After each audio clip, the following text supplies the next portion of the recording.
Yud Aleph, Mishnah Aleph.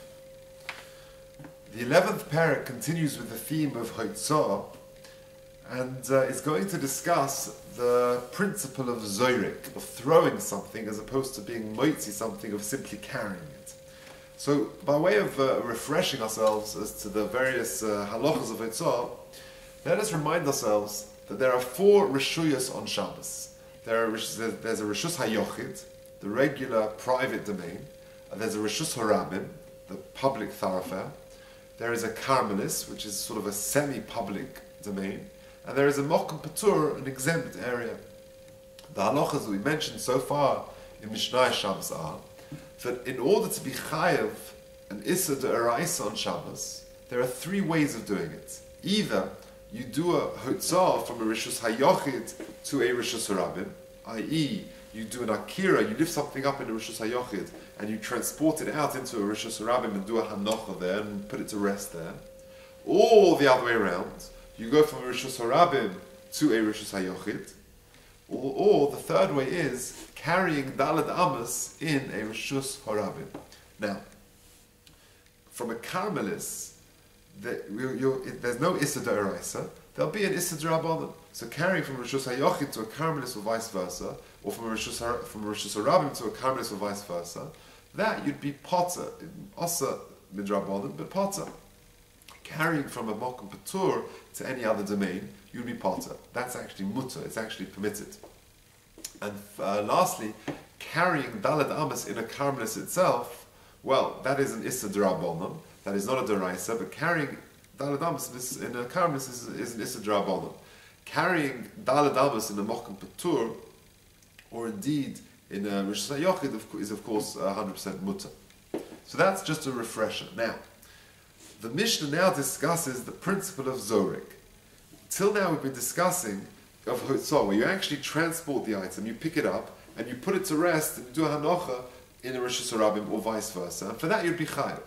But now we're questioning, what if you throw it? You're in a rishus hayochid, and you take an item, and you throw it into a rishus harabim. So the Tana is going to tell us that you're actually chayav for that. And the chiddush is that even though you don't actually do the hanocha yourself, as it were, you don't physically put it down in the next rishus, nonetheless, since it came from your koyach, it came from your physical effort, the initial the impetus to go there, then it's considered as if you've done a hanocha. And therefore, the Mishnah reads, Hazoyrek mishus hayochid rishus harabim.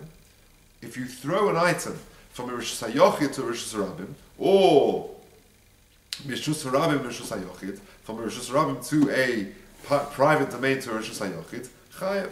You in fact will be chayev even though you didn't do a hotzah, but zrika is as if you did the hotzah, and it's as if you put it down there yourself.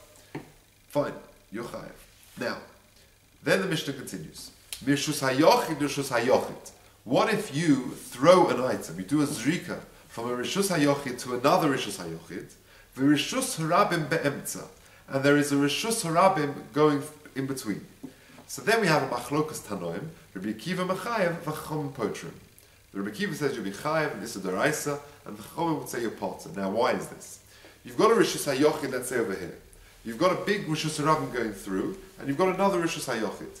And when you throw an item from one rishus hayochid over to the other rishus hayochid, and it doesn't stop in the rishus harabim, it goes right through and lands in the rishus hayochid. So Rabbi Akiva says you're chayev. Why are you chayev? Rabbi Akiva subscribes to the principle of kluta kamisha hunchodami, which means that if this item travels through the rishus harabim, since it's encapsulated in this rishus harabim, it's as if it's done a hanocha there, it's as if it's munach in the rishus harabim. So it's as if, therefore, you have done a hotzah or a zrika from a rishus hayochid into a rishus harabim, and even though physically it doesn't actually stop there, it's kluta kamisha hunchodami, it's as if it's rested there, and therefore a person would be chayev.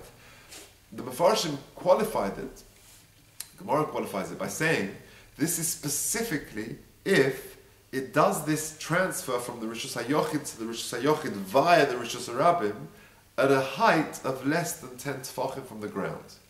Because only then has it gone through the airspace of the rishus harabim. If the trajectory, the flight path of this item goes above 10 tefachim in the Rishus Harabim, then anything above 10 tefachim in the Rishus Harabim has got a din of a makom patur, and even Rabbi Kiva would agree you'd be potter. And therefore, when our Mishnah says Rabbi Kiva Mechayev, that's specifically talking about where the Zrika has gone from a Rishus HaYochid to Rishus HaYochid through the Rishus Harabim at a height of less than 10 tefachim. Higher than 10 tefachim, Rabbi Kiva would agree you'd be potter because that's a makom patur.